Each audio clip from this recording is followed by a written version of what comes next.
Assalamualaikum warahmatullahi wabarakatuh. Saya ingin menjawab pertanyaan tugas besar 1 kewirausahaan.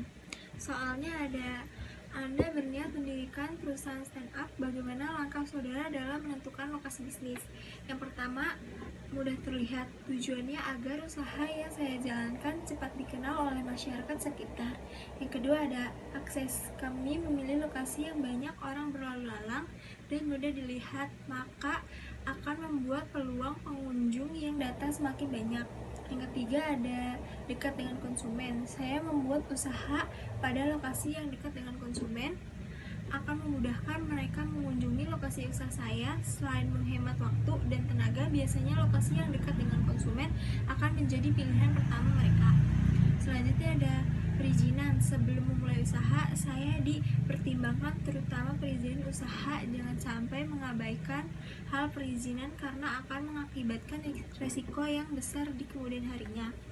Yang terakhir ada lingkungan sekitar tempat usaha. Sebelum saya memulai usaha, saya memastikan lingkungan yang sudah saya tentukan memudahkan dan sesuai dengan jenis usaha yang sedang berjalan. Selanjutnya ada soal bagaimana Anda juga mencari sumber-sumber permodalan dan bagaimana mengelolanya.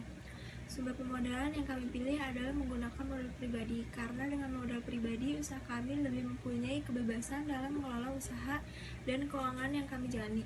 Dengan menggunakan modal sendiri, maka rahasia perusahaan sangat terjaga karena tidak perlu melaporkan permasalahan keuangan kepada orang lain. Hanya kamilah yang lebih mengetahui arus perputaran uang perusahaan yang kami jalani. Dan keleluasan karena semua tanggung jawab ada di kami, sehingga kelangsungan hidup perusahaan tergantung pada cara kami mengelola perusahaan tersebut dan resiko-resiko yang akan dihadapi tentu menjadi tanggung jawab pribadi. Cara kami mengatur modal adalah pertama-tama kami akan mengelola persediaan. Kelompok kami akan membeli suatu barang sesuai dengan catatan penjualan. Selanjutnya kami akan monitor keuangan. Pengeluaran, pemasukan semua harus kami data dengan rinci dan lengkap. Kami akan membuat anggaran setiap bulan atau setiap per 3 bulan. Dari sana kami sudah bisa mengetahui apakah arus keuangan untuk bisnis kami lancar atau bermasalah. Yang ketiga, selanjutnya kami membuat kas. Kami akan membuat kas yang kami setor setiap bulannya. Fungsinya agar jika dalam bisnis kami ada hal yang tidak terduga seputar bisnis yang kami jalani, kami mempunyai tabungan dalam bentuk kas. Selanjutnya ada soal tipe kepemimpinan dan yang akan Anda terapkan mengapa. Tipe kepemimpinan yang kami terapkan kepemimpinan demokrasi. Secara khusus, kepemimpinan adalah suatu usaha umum untuk mempengaruhi orang per orang melalui komunikasi untuk mencapai tujuan seseorang pemimpin yang demokrasi, memperlakukan karyawan dengan manusiawi, mengakui dan menjunjung tinggi harkat dan martabat manusia, berarti bahwa kebutuhan manusia tidak terbatas hanya pada kebutuhan yang bersifat materi, tetapi juga pada kebutuhan yang bersifat non-materi seperti promosi, kebutuhan untuk memperoleh kesepakatan mengembangkan potensial. Mengapa kami memilih tipe demokrasi? Untuk mengaspirasi kepentingan bersama. Oleh karena itu, setiap individu tanpa kecuali memiliki hak suara yang sama untuk didengar dan diperhatikan. Selanjutnya ada soal jelaskan bagaimana cara Anda mengelola mutu.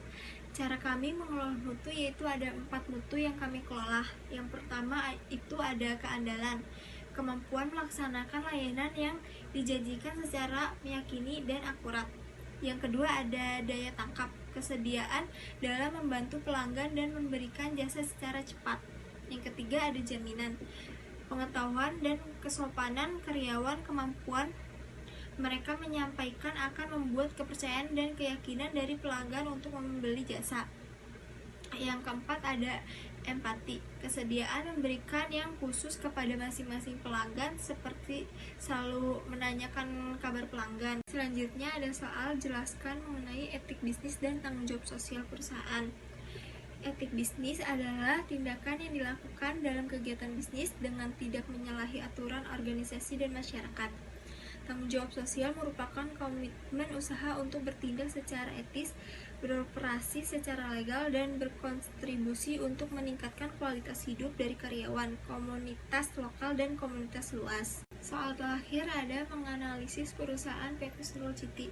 Setelah kami menganalisis kasus sengketa lahan antara PT Sentul City dengan Rocky Gerung, pada kasus lahan ini PT Sentul City dan Rocky Gerung sama-sama memiliki sertifikat lahan tersebut. Namun di antaranya sering mengatakan sertifikat yang dimiliki bodong atau palsu.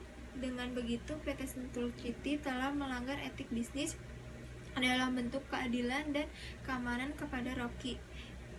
Karena PT Sentul City memberikan ancaman kepada Rocky yang tertentu dalam surat somasi yang berisi: pertama, memperingati Rocky bahwa PT Sentul City pemilik sah tanah seluas 800 meter persegi di Kampung Gunung Batu RT 02 RW 11 Kelurahan Bojongkoneng. PT Sentul City mengaku tanah tersebut bermodal sertifikat hak guna bangunan nomor 2411 dan 2412. Poin kedua, bahwa akan ada tindakan tegas atas dugaan tindakan pidana jika Rocky memasuki wilayah tersebut. PT Sentul City mengacu pada pasal 167, 170, dan 385 Kitab Undang-Undang Hukum Pidana yang ancamannya hukuman maksimal 7 tahun penjara. Poin ketiga, soal ancaman merobohkan bangunan dan meminta bantuan Satpol PP jika Rocky tak segera mengosongkan huniannya. Sekian jawaban saya. Terima kasih. Assalamualaikum warahmatullahi wabarakatuh.